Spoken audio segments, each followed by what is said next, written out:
ከንቲባ አዳነች አቤቤ የአላፋት ዝማሬ ድንቅ ነው፣ ከተማችንን በጣም አድምቋታል ሲሉ ከመቼ የሰማነው አስደሳች ዜና ነው። የአላፋት ዝማሬ ከሚቀጥለው ዓመት ጀምሮ ታህሳስ 28 ሳይሆን ከኋላ የምትመለከቱት በትላንትናው ዕለት በመስቀል አደባባይ የተካሄደው የአላፋት ዝማሬ ነው። የአላፋት ዝማሬ ፕሮግራሙን ደግሞ ለውጧል። እንደምታዩት ከጀርባዬ በጣም በቃ መስቀል አደባባይ በጧፍ ትራፊ ወይም ቆሻሻ በሉት ያው 6 ኪሎ ማርቆስ ቤተክርስቲያን ግቢውን ተመልከቱት።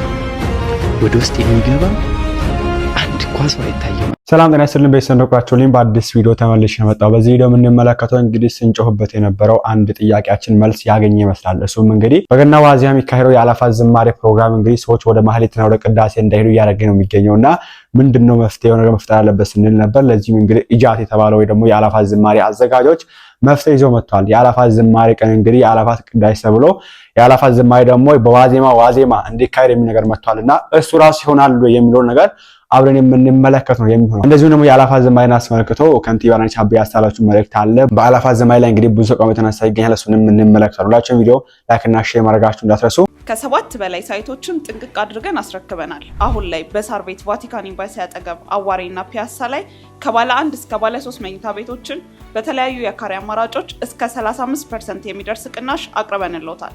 እነዚህ ሳይቶቻችን ላይ ጠቅላላ ክፍያ ለምትከፍሉ ባለ 1 መኝታ በ8 ሚሊዮን 500 ሺህ ብር የነበረውን በ5 ሚሊዮን 500 ሺህ ብር፣ ባለ 2 መኝታ በ11 ሚሊዮን 600 ሺህ ብር የነበረውን በ7 ሚሊዮን 500 ሺህ ብር፣ ባለ 3 መኝታ በ15 ሚሊዮን 200 ሺህ ብር የነበረውን በ9 ሚሊዮን 900 ሺህ ብር ማግኘት ይችላሉ። ልብ ይበሉ፣ የዋጋ 100% ለሚከፍሉ ሲሆን በግንባታ ሂደት መሰረት ለምትከፍሉ ቅድመ ክፍያ 20% በመክፈል ቀሪውን ያለምንም ዋጋ ጭማሪ በ3 ዓመት ጊዜ ውስጥ የሚከፍሉበትን እድል አመቻችተናል። ለበለጠ መረጃ በ0974 607676 ይደውሉ። ያው እንግዲህ እንደምናስታውሰው ከአላፋት ዝማሬ ፊት አንድ መግለጫ ኢጃት ወይ ደግሞ የአላፋት ዝማሬ አዘጋጆች አውጥቶ ነበርና በዛ መግለጫቸው ላይ ፕሮግራሙ 9 ሰዓት ተኩል ይጀምራል፣ 1 ሰዓት ተኩል ያልቃል ነው የተባለው። ነገር ግን ይሄን ተመልከቱ።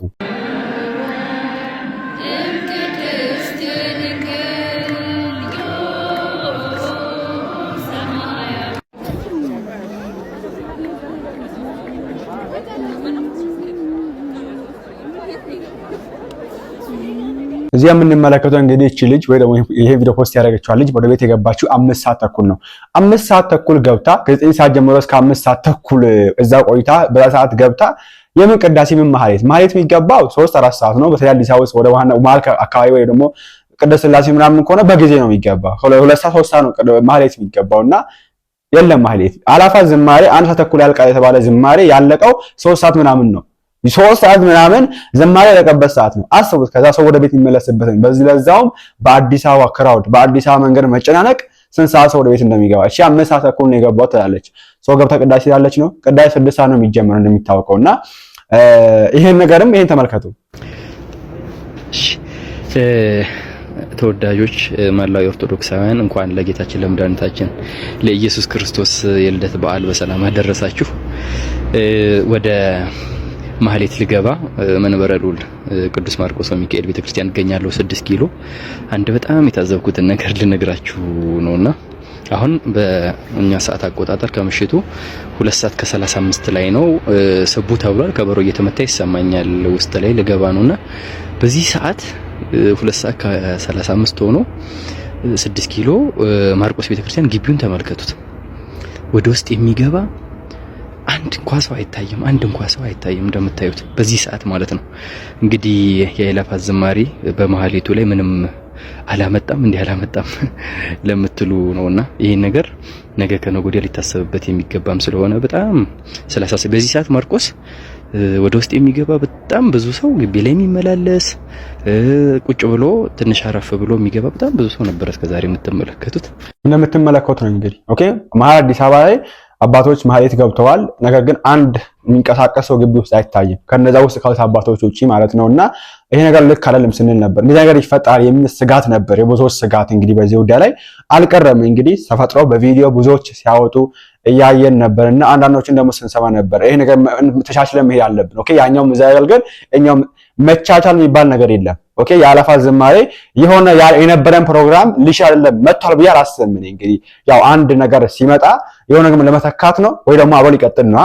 የአላፋት ዝማሬ ያ ነገር ሊተካ ካልመጣ አብሮ መቀጠል ከሆነ ከዚህ ማህሌት ጋር አይሄድም ነው ለመናገር። ኦኬ በገና ዋዜማ ከሚካሄድ ማህሌት ጋር ሊሄድ አይችልም። ቢኮዝ እያለቀ የሚገኘው 3-4 ሰዓት ላይ ነው ምሽት 3-4 ሰዓት ማለት ማህሌት ገብተው ማህሌቱን ሊያልቅ ደርሷል ማለት ነው። ምክንያቱም ቅዳሴ 6 ሰዓት ነው የሚገባው። ማህሌቱ 2 ሰዓት ከጀመረ 1 ሰዓት ከጀመረ 3 ሰዓት ከጀመረ ኦሬዲ ሊያልቅ ነው። ኦኬ ስለዚህ ሰው ቅዳሴ ራሱ የሚያደርስበት ሁኔታ ነው ያለው። ቅዳሴ ራሱ ገብቶ የሚያስቀድስበት ሁኔታ። ነገር ግን እዛው ስክሪን ላይ ያየን ነበር በቅዳሴ ያለቀ ዝማሬ ያልተጠናቀቀ ዝማሬ ማተብ የለው ምናምን የሚል ጽሑፍ ያየን ነበር። ግን ሰው ቅዳሴ እንዲያተጠቅም ነበር። ኦኬ ቢለቀቅ ራሱ መንገዱ ክራውድ ነው ቤት ነው የሚደርሰው። ይሄ ነገር መታሰብ አለበት ስንል ነበርና ይሄ ነገርም አይቶ ይመስለኛል እጃት እንግዲህ አሁን ላይ ምላሽ ሰጥቶበታል። ከዛ ውጪ እንግዲህ ይሄን አለ አላፋት ዝማሬ ላይ ሆነ ቅሬታ አለኝ። አላፋት ዝማሬ በጣም ደስ ይላል። በሰላም ተጠናቋል። እንኳን አደረሳችሁ መልካም በዓል። ግን ጧፍ ካበራን በኋላ ያበራነውን ጧፍ መሬት ላይ ጥለን እንደምታዩት ከጀርባዬ በጣም በቃ መስቀል አደባባይ በጧፍ ትራፊ ወይም ቆሻሻ በሉት ያው ተበላሽቷል። እንደ ጃፓኖች ብንሆን ጃፓኖች ትዝ ይላቸዋል። የትኛውም ስቴዲየም የትኛውም ቦታ ወይ ኮንሰርት ምናምን ከተጠቀሙ በኋላ የተጠቀሙበትን መጠጫም ሆነ ማንኛውም ነገር ጽድት አድርገው ስቴዲየምም ሆነ ሆል ጽድት አድርገው ነው የሚወጡትና እንደ ጃፓኖች ብንሆን ተመኘውና እንዲህ አይነት ነገር ቢለምድብን ምናልባት ለሚቀጥለው ዓመት ቢደረግ ደስ ይለኛል። ይሄም ቅሪያስ ያርብ ነበርና እንደምናስታውሰው እንግዲህ በእኛ ጊዜ ለበለ እንግዲህ ምን ልላለው ሰንበት ትምህርት ቤት ተማርን እያለ ጧፍ ነዶ መሬት ላይ ጥለን ያለቀቻል በእግራችን በእግራ ይረገጡ ነው የሚባለው። በእግር መረገጥ አይቻልም ነው የሚባለውና ያው እንግዲህ መስቀል አዳርን እዚህ ነገር ሲከናወን ነበር። ይሄን ነገርም አይቶ የሆነ መፍትሄ ያስቀምጣል ብዬ አምናለሁ። እንግዲህ ማህበሩ በጣም አስፈላጊ ስለሆነ የበሻ ጠቃሚ ማህበር ስለሆነ አውሮ ለመሄድ ያክል ይሄ ነገር የሚያስተካክላል ብዬ አስባለሁ። በቅዳሴ እንመለስ። እንግዲህ እንደዚህ አይነት መፍትሄ አስቀምጧል። ከመሸ የሰማነው አስደሳች ዜና ነው። ሁላችሁም ሼር እንድታደርጉት ፈልጋለሁ። የአእላፋት ዝማሬ ከሚቀጥለው ዓመት ጀምሮ ታኅሳስ 28 ሳይሆን ወይም ደግሞ የገና ዋዜማ ማለት ሳይሆን የሚደረገው አንድ ቀን ቀደም ብሎ ልክ ትናንትና የተደረገው ከትናንትና ወዲያ ማለት ነው። ስለዚህ በማግስቱ ደግሞ የአእላፋት ቅዳሴ ይከናወናል። ማህሌት እንቆማለን፣ ቅዳሴውን እናስቀድሳለን ማለት ነው። ይሄ ከብዙዎቹ አንዱ መከራከሪያ የነበሩት ነውና እጅግ በጣም የሚያስመሰግን ውሳኔ ነው። በዚህ አጋጣሚ ግን የአእላፋት ዝማሬ ለምታዘጋጁ እህት ወንድሞቼ ደግሞ አንድም ነገር ይሄ የቪአይፒ ነገርንም ደግሞ በዛው ብታስቡትና የሚቀጥለው ዓመት ደግሞ ብታስቀሩት እጅግ በጣም ደግሞ የተሻለ ይሆናል። የጃንደረባውን ትውልድ ሁላችሁም እንድታመሰግኗቸው ጠይቋቸዋለሁ። ውድ ኦርቶዶክሳውያን ቴሌሚዲያን ኮፒ ሊንክ፣ ሼር፣ ሪፖስት እያደረጋችሁ እንኳን ለአምላካችን ለመድኃኒታችን ለኢየሱስ ክርስቶስ የልደት በዓል እንኳን አደረሳችሁ። ኦርቶዶክሳውያን ከኋላ የምትመለከቱት በትላንትናው ዕለት በመስቀል አደባባይ የተካሄደው የአእላፋት ዝማሬ ነው። የአእላፋት ዝማሬ ፕሮግራሙን ደግሞ ለውጧል። በዛሬ ቀን የአእላፋት ዝማሬ ወደ አእላፋት ቅዳሴ ሊያድግ እንደሆነ ገልጸዋል። በዛሬው ቀን የአእላፋት ዝማሬ በዋዜማም እንደሚካሄድም ወስነዋል። የአእላፋት ዝማሬ ቀን የአእላፋት ቅዳሴ ቀን ይሆናል ተብለዋል። ኦርቶዶክሳውያን የቅዳሴ ተሰጥኦ ትምህርት ደግሞ ከአብይ ጾም ጀምሮ እንጀምራለን ብለዋል። ከ7 በላይ ሳይቶችን ጥንቅቅ አድርገን አስረክበናል። አሁን ላይ በሳር ቤት ቫቲካን ኤምባሲ አጠገብ አዋሬና ፒያሳ ላይ ከባለ 1 እስከ ባለ 3 መኝታ ቤቶችን በተለያዩ የካሬ አማራጮች እስከ 35% የሚደርስ ቅናሽ አቅርበንልዎታል። እነዚህ ሳይቶቻችን ላይ ጠቅላላ ክፍያ ለምትከፍሉ ባለ 1 መኝታ በ8 ሚሊዮን 500 ሺህ ብር የነበረውን በ5 ሚሊዮን 500 ሺህ ብር፣ ባለ 2 መኝታ በ11 ሚሊዮን 600 ሺህ ብር የነበረውን በ7 ሚሊዮን 500 ሺህ ብር፣ ባለ 3 መኝታ በ15 ሚሊዮን 200 ሺህ ብር የነበረውን በ9 ሚሊዮን 900 ሺህ ብር ማግኘት ይችላሉ። ልብ ይበሉ፣ የዋጋ 100% ለሚከፍሉ ሲሆን በግንባታ ሂደት መሰረት ለምትከፍሉ ቅድመ ክፍያ 20% በመክፈል ቀሪውን ያለምንም ዋጋ ጭማሪ በ3 ዓመት ጊዜ ውስጥ የሚከፍሉበትን እድል አመቻችተናል። ለበለጠ መረጃ በ0974 607676 ይደውሉ። እናንተስ ምን ታውቃላችሁ? በዚህ ጉዳይ ላይ ሀሳባችሁን አስቀምጡት። በዚህ አጋጣሚ ሁለት ነገር ለማንሳት ያክል፣ አንደኛ ገና በ29 የሚውልበትም ቀን አለ። ይሄ ማለት ወዴት ነው የሚሄደው? ወደ 26 ነው የሚሄደው ማለት ነው የአእላፋት ዝማሬ። ምክንያቱም 28 ምንድነው የአእላፋት ቅዳሴ የሚባል ነው የሚሆነው። እንበለሽ የአእላፋት ቅዳሴ የሚባል ነው የሚሆነው። 29 ገና ነው፣ 27 ደግሞ እንትን ነው የሚሆነው ዝማሬ ነው። ስለዚህ ቀኑ ይለዋወጣል ነው ካሁን በኋላ ቢኮዝ የዋዜማ ቀን ይለዋወጣል። በ4 ዓመት አንድ ጊዜ ባልሳሳት እንደዛ መሰለኝ የሚውለው በ29 ነው። ከዛም ጊዜ ምንድነው የሚከናወነው የሚል ነገር መታየት አለበት። እንደዚሁም ደግሞ ቤተክርስቲያን አንድ ቅሬታ ያየው ነበር ቴሌግራም ላይ ጽፎና ለማቅረብ ያክል እናንተ ማሳችሁ እንደሰጡበት ጌታ ሳይወለድ ቤተክርስቲያን ጋር ተወልደ ሳታውጅ እንዴት ተወልደ ያለን እንዘምራለን የሚል ነገር ሲነሳ ነበር። ይሄ ያስያል ብዬ አስባለሁ። ምክንያቱም በፋሲካ ቀን ቤተክርስቲያን ክርስቶስ ተነሳ ሳትል ወይ ተነሳ ብላ ሳታውጅ ይሄ ለሰላምታ የምንጠቀማቸው ቃላቶች አንጠቀማቸውም። እንደምናውቀው ተነሳ ብላ 6-9 ሰዓት ላይ ካወጀች በኋላ ነው ያን ቃል የምንጠቀመው። የዛን ጊዜ ተነሳ ብለን የምንዘምረው እንጂ ጌታ ከመነሳቱ በፊት ምንም አይነት ዝማሬ አይዘጋጅም። ምንም አይነት ኮንሰርት እንደዚህ ነገር የለም። ኦኬ ከተነሳ በኋላ ነው የሚሆነውና አላፋት ዝማሬ እንግዲህ ጌታ ከመወለዱ ወደ ቤተክርስቲያን ጌታ ተወለደ ብላ ከምታስበት ከሁለት ቀን በፊት ነው እንግዲህ አሁን የተባለ የሚገኘውና እስቲ እናንተም በዚህ ጉዳይ ሀሳባችሁን አስቀምጡበት። አሪፍ መፍትሄ ነው ብዬ አስባለሁ። እንግዲህ እንደዚህ ሰውን መስማቱና እነዚህ አይነት ችግሮች እንዳሉ አይተው ማስተካከሉ ቆንጆ ነው። ነገር ግን ስቲል ያስኬዳሉ ይሄ ነገር በራሱ በ27 ሆነ በ26ም ሆነ አሁን የሚሆነው በ27 እና በ26 ነው የሚሆነው። ምክንያቱም ገና በ30 እና በ9ም ስለሚውል ማለት ነው። ያስኬዳል ወይ ይሄ ነገር ራሱ የሚለው ነገር መታየት አለበት ብዬ አምናለሁ። እናንተ ሀሳባችሁን አስቀምጡበት። ከዚህ ጋር ተያይዞ እንግዲህ የከንቲባው አዳነች አቤቤ መልእክት ማለት ነው። እስቲ ከንቲባ አዳነች አቤቤ የዛሬውን የአእላፋት ዝማሬ አደነቁ። ዛሬ የኢየሱስ ክርስቶስ ልደት በዓልን በማስመልከት በአዲስ አበባ መስቀል አደባባይ በኢትዮጵያ ኦርቶዶክስ ተዋሕዶ ቤተክርስቲያን የተካሄደው የአእላፋት ዝማሬ ድንቅ ነው፣ ከተማችንን በጣም አድምቋታል ሲሉ በፌስቡክ ገጻቸው ላይ አስፍረዋል። ከንቲባዋ ፈጣሪ ኢትዮጵያንና ሕዝቦቿን ይባርክ። አዳነች አቤቤ ያው እኔ ከዚህ መረዳው ወዲህ አንዱ ግቡ ዓላማውን ከተማ ማድመቅ ነው። ኦኬ እኔ ባለፈው ተናግሬ ያለው የአእላፋት ዝማሬ ዋና ኬዝ ወይ ደግሞ ዋና ፖይንታቸው ለእግዚአብሔር ምስጋና እንዲቀርብ አይመስለኝም። ፐርሰናሊ አይመስለኝም። ምክንያቱም ለእግዚአብሔር ምስጋና እንዲቀርብ ከሆነ ጥቁር ሱሪ የለበስከው ተብላ እንመለስም ነበር። ኦኬ ከላይ ነጭ አድርገን ጫማችን ነጭ ነው ግን ጥቁር ሱሪ ብቻ ስለለበሳችሁ ተብላ እንመለስም። ምክንያቱም እግዚአብሔር ጥቁር ለብሳል፣ ነጭ ለብሳል፣ ቀይ ለብሳል ያለ ምስጋና የሚቀበለው ከሁሉም ነው ምስጋና የሚቀበለው። ይሄ መታወቅ አለበት። አሁን ይሄ እንደዚህ ምን አለበት እንደዚህ ይሆናል እንደዚህ አድርጋችሁ ጠልታችሁ እኛ አእላፋት ዝማሬ ደጋፊዎች ነው። ባጭሩ ብንቃወም አንሄድም ነበር ወደ ቦታው።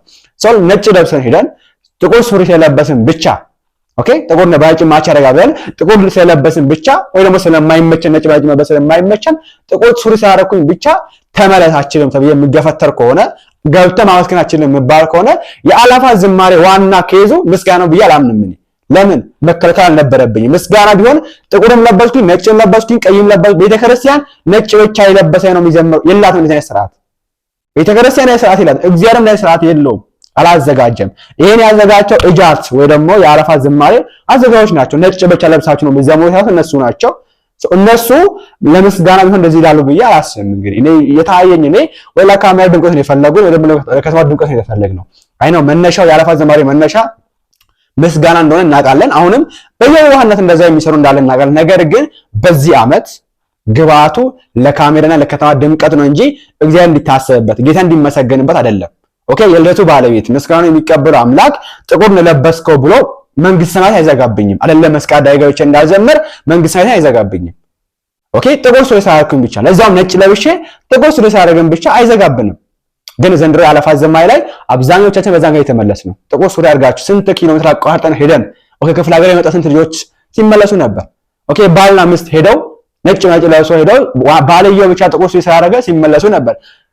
ሶሪ ይሄ ለዚህ ቃል ጡት ማዣ ጥቁር አድርገሻልና አውጪ ሲባል ነበር። እውነት ለመናገር እዛው ኦኬ ከውስጥ በኩል ሲሰለብ ሳያችሁ ልብስ ጥቁርም አይባልም የሆነች ከለር ናት ብቻ አውጪ ስትባል ነበር። ከውስጥ በኩል የለበስነው ፓኳስ ያወልቁን ነበር ጥቁር ስለሆነ ብቻ። ነጭ ለብሰን ነጭ እስከ ጫማ ለብሰን ከውስጥ በኩል ብቻ ጥቁር ቦዲ ያደረግን ጥቁር ፓኳስ ያደረግን አውጡ ስንባል ነበር። አውጡ ባዮቹ አልፈርድባቸውም። ቢኮዝ ጠይቀናል ለምን ስንል አይ ታዘናል ያሉት እንደዚህ አርጎ የተባል ነው። ስለዚህ ጥቁር ቦርሳ ይዘን መግባት አንችልም። ውሃ ይዘን መግባት አይችልም። አእላፋት ዝማሬ ውሃ ለምን በዚህ ልክ ኦኬ ምንድነው ዓላማ ምንድነው? እግዚአብሔር ማመስገን ነው። እግዚአብሔር ማመስገን ከሆነ የትኛውም ሰው ገብቶ እግዚአብሔር ካመሰገነ ነው ችግሩ። እና የትኛው ነገር ለብሰን ገብተን ብናመሰግን ነው ችግሩ።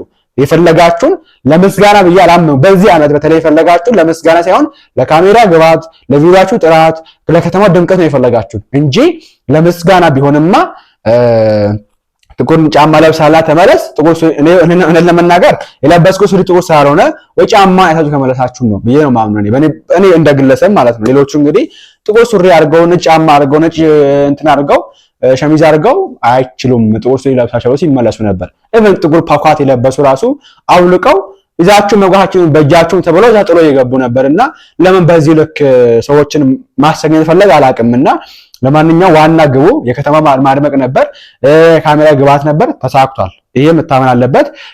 እነዚህ ነቶች ስማቸው እስቲ ቅሬታቸውን እያቀረቡ ይገኛሉ። በዚህ አላፋት ዝማሬ እንደኛ ችግር የገጠማቸው ናቸው። ሰላም እንዴት ናችሁ? ያው ዛሬ የአላፋት ዝማሬ እንደሆነ የታወቀ ነው እና በጣም በቃ እግዚአብሔርን ከሚባለው በላይ ተናድጄ ተበሳጭቼ ነው የመጣሁት። ያው አጋጣሚ ስራ ነው ያልኩትና ከዛ ስራዬን ስጨርስ ኦልሬዲ ወደ 10 ሰዓት ተኩል ምናምን ጨረስኩኝ ስራዬን። ከዛ ለባብሼ ምናምን ያው ልብስ ይዤ ነበር። ያው ከኔ ስራ ጋር ነጭ ልብስ ስለማይሄድ ልብሴን ይዤ ነበር። ልብሴን ቀይሬ ሀገር ሰላም ነው ብዬ ከዛ ወጣው ማለት ነው ከስራ። ከዛ ከስራ ወጥቼ ያው መንገድ ዝግ ነው። ከኔ የምሰራው 22 ወደ ዘሪውን አካባቢ ነው። የተወሰነችው መንገድ በትራንስፖርት አድርጌ የተወሰነውን በእግር። ከዛ እስጢፋኖስ ጋር ስንደርስ ፍተሻ አለ። ተፈተሽን፣ አንድ ፍተሻ አለፍን። ከዛ ትንሽ እንዳለፍን ወደ ሀያት ሪጀንሲ አካባቢ ደግሞ ሌላ ፍተሻ አለ።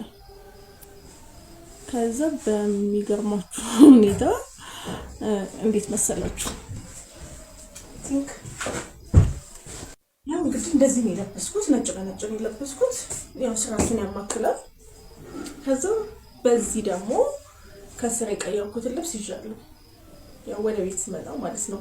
ያው እኔ እንደዚህ ፈጠራል ምናምን ብዬ ኢማጂን አላደረኩም። ከዛ ስትፈትሸው የለበስኩት ልብስ ጥቁር ነበረ። ጥቁር ልብሱን አወጣችሁ። ጣይዋ ልጅ ለምንድን ነው የምጠላው አልኳት። ይዞ መግባት አይቻልም እንዴ እኮ ምክንያቱ ምንድን ነው? እኔ ከስራ ነው የመጣሁት፣ ልብሴን ቀይሬ ነው የመጣሁት። ይሄው የለበስኩት ደግሞ እንደዚህ ነው። አይ አይቻልም፣ እንደዚህ የሚባል ነገር አይሰራም። ምንድነው ያለችኝ እኮ ምክንያትሽን፣ አንደኛ በቂ ምክንያት የላቸውም። እሺ ምክንያት ንገረኝ ማለት እንትንም ያው የዛው ያ ሁሉ በሚገርማችሁ ሁኔታ እግዚአብሔርን የአገር ልብስ ነው የተጣለው። የአገር ልብስ በቃ ተጥሎ በየሜዳው ልብስ እንደዚህ ተጥሎ በጣም ነው ብዙ ያለውና ያው አንቺ ከማን የተለየሽ ነሽ? ያው ልሽ እዛ ጋር የተጣለው ምናምን አላለች እንዴ። ለምን እጥላለሁ? እመለሳለሁ ወደ ቤቴ። ለምን? ምክንያቱም ንገረኝ። በጥቁር ልብስ አንቺ ምን እንደሆንሽ ምን እናውቃለን? እዛ ገብተሽ ምን እንደምታደርጊ እንዴ። የሰው ልጅ ክፋት ካሰበ እስቲ እግዚአብሔርን ኢማጂን አድርጉ። የሰው ልጅ ክፋት ካሰበ ጥቁር ለብሶ ለምን ይገባል? ምንም ያስገባው ነገር የለም። እንደዚሁም ለብሶ ተንኮል መስራት ይቻላል እኮ የሰው ልጅ ክፋት ካሰበ። ሲጀመርም ክፋት የምናሳስበው ሰዎችን እኛ ነን። ሃይማኖት ሌላ ነገር እኔ አላውቅም። እኔ እንዴት ኢማጂን ላደርጉት አላውቅም።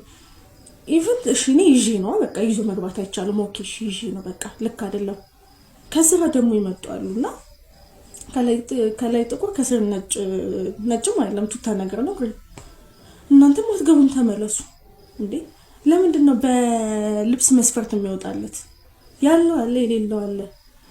ከስራ የሚወጣ አለ። ይሄ ፕሮግራም እንዳያመልጠው ለማየት የሚጓጓል። የፕሮግራሙ ድባብ በጣም የሚያስደስተው አለ። እኔ እግዚአብሔርን ነው የምለው በጣም ያፈርኩበትና ያሳዘነኝ ቀን ቢሆን ዛሬ ነው። በቃ ለምንድን ነው የሰው ልጅ በልብሱ የሚገመተው? ለምን? እና እኔ አላውቅም። ብቻ በቂ ምክንያት የላቸውም። እኔ ያሳዝናል። ብቻ ስርዓታችን ልክ አይደለም። ይሄ የሃይማኖታችን ስርዓት አይደለም እንዴ። ምንም ኩትት ብሎ የሚመጣም እኮ ምስኪን አለ። እቺ ፕሮግራም ማየት የሚፈልግ ሰው እግዚአብሔርን በጣም ነው ያፈርኩት እንዴ። ሰው ከስራ መጥቶ ማክበር የማይችልም ማለት እኮ ነው በእናንተ ስታንዳርድ። ግዴታ የሆነ አንድ ሰንበዲ ቤቱ ሄዶ ልብሱን ቀይሮ የሚይዘውን እቃ ማስቀመጥ የማይችልበት ቦታ ሊሆን ይችላል። አስቀምጦ መምጣት አለበት ነው የእናንተ። እንደዚህ አይነት ደግሞ ሃይማኖትም አያስተምርምም። እኔ ማይችም አላቅምም። በኦርቶዶክስም እኔ ብቻ ልቦና ይስጣችሁና አዘጋጆቹ ራሱ ኢቭን ልክ አይደላችሁም። በቃ እኔ ከሰው ጋር ሲከራከርበት የነበረ እንትን ነበረ። ግን ሰው አንዳንዴ ኮምፕሌን የሚያደርገው ወዶ አይደለም ያልኩትና በጣም ነዘንኩ። ታንኪዩ በጣም ኮመንት ስትወርዱባት ነበር። አንዳንዶቹ ነው ያዩ ነበር እና በቃ ነጭ ነው ምን አስበሽ ነው? ሲጀምር ተቃዋሚ ናችሁ። ድሃ አለ አላፋት ዝማሬ ላይ ገብቶ መታደም ይፈልግ ድሃ አለ አይደለም። ነጭ ልብስ ጥቁር ልብስ ራሱ የሚረባ የተቀዳደረ ያለ ሰው መዘመር አይችልም አላፋት ዝማሬ ላይ። ይሄ ምስጋና ነው። ይሄ ለአምላክ ቀር ምስጋና ነው። እኛ ተውልሽ እኛ ነጭ ለብሰን መግባት እንችላለን። አቅሙ አለን እግዚአብሔር ይመስገን። ነጭ ነው አቅሙ የሌለው ድሃው ሬል እንደሰው እናስ በቃ አሁን ይሄ ከጭፍን ደጋፊነት ውጡ። ጭፍን ደጋፊዎች እኛ ስንጨው ይሄ ነገር ይሳሰስን እጃ ሰምቶ አስተካከለ። ጭፍን ደጋፊ አፋችሁን ይዘጋችሁትና ጭፍን ደጋፊ አትሆኑ። ትላንትና መምህር ምረታም 2 ሜትር ጧፍ ሲያስነዳችሁ እንደዛ ጭፍን ደጋፊ ነበራችሁ። ዛሬም ሄኖክ መጥቶ እንደዚህ አደረግ እንደዚሁ ናችሁ። እንደዚህ መሆን የለበትም። ማየት ያለብን ቤተክርስቲያንን ማዕከል አድርገን ነው። ቤተክርስቲያን ነጭ ለብሳል፣ ጥቁር ለብሳያችን ምስጋና የምትቀበለው በቃ ይሄ ማመን አለብን። ኦኬ ልብስ የሌለው ድሃ አለ። ቅርቃሩን ገብቶ መዘመር ይፈልግ ድሃ አለ። ለምን ይከለከላል? ምስጋና ከሆነ እውነት አላፋት ዝማሬ ምስጋና ከሆነ ኮዝ ወይ ደግሞ ዋና ፖይንቱ ለአምላክ ምስጋና እንዲቀርብ ከሆነ ለተወለደ ንጉስ ምስጋና ማቅረብ ከሆነ ድሃ እንደ መዘመር አይችልም። ኦኬ ነጭ ልብስ የሌለው እንደ መዘመር አይችልም። ኦኬ ተው ሌላን አማልተው አንድ ሱሪ ነጭ ስለነጭ ስለሌለው ብቻ ለምን መዘመር አይችልም? ዋና ኮላቸው አይደለም ምስጋና አይደለም። በዚህ አመት ነው ያልኩ ያሉት ሌላ አቅም በዚህ አመት መስጋና አይደለም። እኛ ባለፈትም እንደዛ ነው ስንገባ ነበር ችግር አልነበረው። በዚህ አመት ግን አልቻልንም መግባት። ቀጣይ አመት ደግሞ አናቀም እንግዲህ ምን እንደሚከለክሉ እግዚአብሔር ያውቀው። እኔ ያላቅም ምን እንደከለክሉ እንደምችለው ወይ ማተባችንን ያያችሁ ያፈቀደም ይሄ ፈቃድ ያላችሁ ልታስገቡት ትችላላችሁ። እኔ ጸጉራችሁን ተቆልጡ ትችላላችሁ። እንትራችሁ ደብቁት ትችላላችሁ። አናቀም እንግዲህ ቀጣይ አመት ምን እንደምታደርጉ። በዚህ አመት ግን ምን ሞት እኮ አይደለም። ኦኬ ይሄ ድምቀቱ አለ፣ ውበቱ አለ፣ ስርዓቱ አለ፣ ውስጥ ተገባም በኋላ አለ። ግን ውስጥ ሳንጋ በፊት የነበረው ነገር ልክ አይደለም ወይ ለመናገር ኦኬ ልክ አይደለም። አይ እኮ የገቡ አሉ ወደ ውስጥ የምትኑ ካላችሁ ጥቁር የለበሱ ሰዎች ውስጥ ታአከናል። ምንድን ናቸው? ቦዲጋርድ ናቸው። ለሆኑ ሰዎች ግለሰቦች ቦዲጋርድ ናቸው። እዛው ስልጣን ያለው ሰው አለ ወይ የሆነ ሀብታም ሰው ያለ ወይ የሆነ ሰው ያለ ለሱ ቦዲጋርድ የሆኑ ሰዎች ጥቁር ነው የሚለብሱ። እንደሚታወቀው እንግዲህ ብዙ ቦዲጋርዶች እነሱ ናቸው ያያችሁት አብዛኞቹ። ከዛ ውጪ ደግሞ በተለያየ መንገድ ቀይሮ ወይ ቀድሞ ገብተው ያሉ ሰዎች ናቸው እንጂ ከ9 ሰዓት ጀምሮ አይቻልም ጥቁር ለብሶ ወደ ውስጥ መግባት። ጥቁር ለብሶ እንላችሁ ባይዘው ወይ አተከውር ለብሰን መግባት አይችልም። እኔ ሲምል ጥቁር ለብሶ ሄደ ሰው አላየሁም። ቪዲዮስ ያይ ነበር ስለቀቢው ያይ ነበር። ነገር ግን ጥቁር ሱሪ ብቻ ያደረገ ነበር። እኛም እነዛው ነበር። ጥቁር ጫማ ያደረገ ነበር። ጥቁር ፓካቶ ውስጥ ያደረገ ነበር። ጥቁር ጡት ማዛዣ ያደረገ ሴትዮ መግባታችን ተመለሽ ትባል ነበር። ይሄ ትክክል አይደለም። ቤተክርስቲያን ስርዓት የላትም። እግዚአብሔርን በዚህ መንገድ መስጋና አይቀበልም። እውነት ለመናገር አሁን እናንተ ነጭ ለብሳችሁ ሄዳችሁ ገብታችሁ ዘምራችሁ እነዚህ አትከምበት ሙድ ምስጋና የሚቀበለው ወይስ እነዚህ መዘመር እየፈለጉ በየዋህነት ልብስ የሌላቸው ብቻ መግባት የተከለከሉ ሰዎች እነ እግዚአብሔር የሚሰማን ለመናገር ኦኬ የቃይል መስዋዕትን እኮ ነው ያቀረባችሁ ትግል በዚህ መንገድ እኔ አላውቅም። እንኳን አደረሳችሁ። ዛሬ እንደምታውቁት የአላፋት 2018 የአላፋት ዝማሬ ፕሮግራም ነበረና ወደዛ ይሄድኩኝ ያጋጠመኝና ቅር ያለኝ ነገር ነው እናንተ ያመጣሁት ማለት ነው። ወደ እናንተ መጣሁት ምንድነው ኖርማሊ አርፍጄ የመጣሁት ሰዓት 12 ሰዓት ምናምን ነገር 12 ሰዓት ተኩል ምናምን ስደርስ ኡራኤል ማለት ነው። ከዛ ሁለት ፍተሻ ነው አይገስ ያለው ነው ባምቢስ ጋር ያለው የመጀመሪያ ፍተሻ ነበርና እንደምታዩት ልብስ ጃኬት የለበስኩት ብላክ ነገር ጃኬት የለበስኩትና ፖሊስ እየፈተሸችኝ ጥቁር ጃኬት አይቻልም ምናምን ነገር አለችና ለቀልድ ነበር የወሰድኩት። ኧረ አይቻልም የምርሽን ነው ምናምን ነገር ብያት ስልክ በቃ ችግር የለውም ግን ሸፍኝ ነው ምናምን ነገር አለችኝ። በነጠላሽ ኦኬሽን ምናምን ብያት አለፍኩኝ። ከዛ ሁለተኛው ፍተሻ ነበረ ማለት ትክክለኛው ቦታ አላውቅም ግን ብቻ ይደርስ አካባቢ ሁለተኛ ፍተሻ ነበረና ከዛ ሴቶች አሉ ወንዶች በዛ በኩል ምናምን ነገር ብለው ለዩና እየተፈተሽን ነበር። ከዛ እየተፈተሽን ነበረ። ምንድነው ይሄኛውን አውልቄያለሁ ጃኬቱን አውልቄያለሁ እኔ ብርድ አልችልም አልኳቸው። ደግሞ ምምሪ ነው በጣም ትልቅ ነው ምንድነው እንደምባል በጣም ኃይለኛ ንፋስ ነው ያለው አልችልም ምናምን ነገር ብዬ ለዛም ነው ደግሞ ለብሼ የወጣሁት ማለት ነው።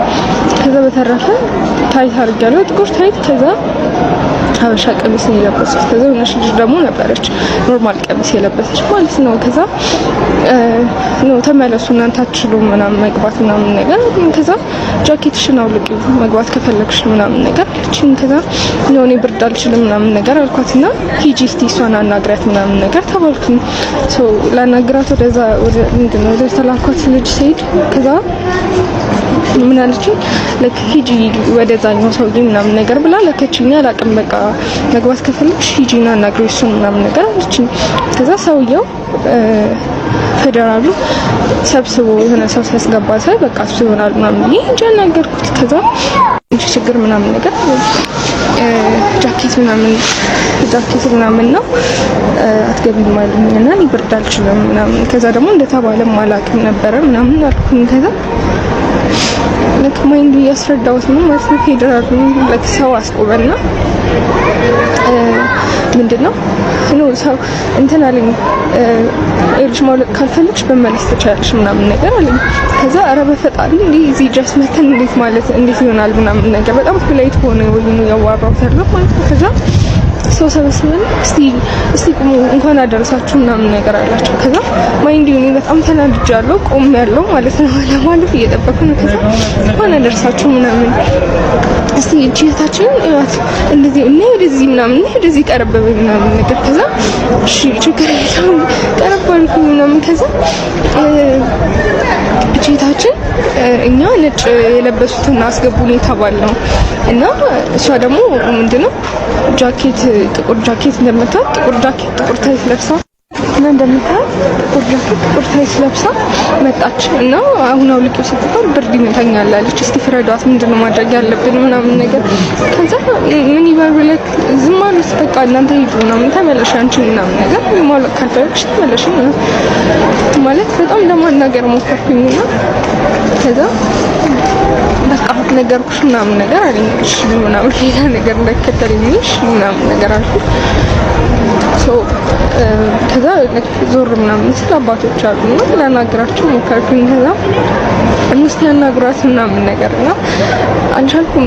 እንባይ እግዚአብሔርን እንባይ ያቀረበ መናገር አቃተኝ። ከዛ በቃ ማለት ነኝ እናናግርሽ እያሉ አይከም በቃ ለምን እንዴ መጀመሪያ አንደኛ መናገር ትችላላችሁ ግን ለክ ቁጭ ብዬ ሁላ አልቻልኩም ለመምጣት ቶሎ ቁጭ ብዬ የተከታተልኩ ነበር አላፋት ዝማሬና ኢቭን አስቸኳይ የመጣ መልእክት ከሆነ ጥቁር ልብስ አትልበሱ ማለት መናገር ትችላላችሁ ማድረግ ትችሉ ነበር።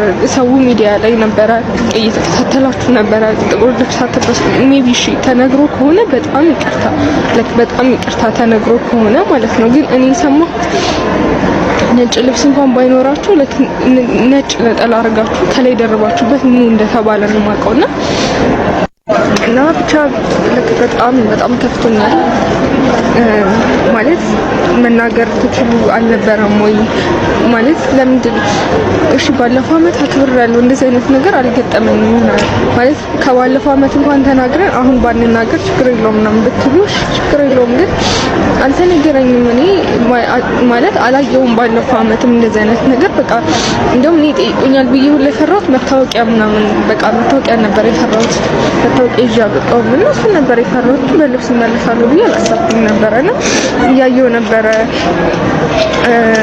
ወንዶቹም ሴቶቹም ጥቁር ምናምን የለበሱ ሲመለሱ ምናምን እና ደግሞ ልክ ከድምፁ አቅራቢያ መሰለኝ ሲሰማ መዝሙሩ እንዴት ማለት እንደሚከብድ አልገባችም ማለት ቢራሩልኝ ብዬ ማለት ነው ቆሜያለሁ ልክ የ30 ደቂቃ ምናምን ነገር ቆሜያለሁ ልክ ዞር ብዬ እስከረጋጋ ድረስ ብዬ ቆሜያለሁ ግን ማለት እኔ በቃ እሺ ችግር የለውም ግቢ ምናምን ሲልም እንደፈለገ ይፈትሹ ችግር የለውም ግን የሚታመም ሰው ይኖራል ለቅሶ ላይ ሀዘን ላይ ያለ ሰው ይኖራል ማለት ለምን እሺ ወይ ምክንያቱ ቢነገረን እንደዚህ ነው ምናምን እኔ ምክንያቱም ፌደራል ውስጥ ጠይቀው ነጭ የለበሰ ሰው አስገባን ተባክስ ነው ያለው ይሄ አይደለም አላማው አይደለ እንዴ ማለት እሺ ለክ በጣም አዝናለሁና ምንም ደግሞ ይሄ አስተያየት ምናምን የሚሰጥበት ምናምን ቦታ የለምና ለዛ ነው እኔ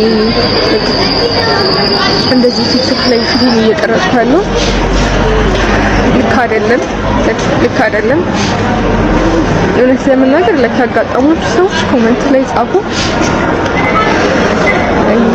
እንደምን አላውቅም ይሄ ነገር ለቀጣይ ዓመት ይስተካከል።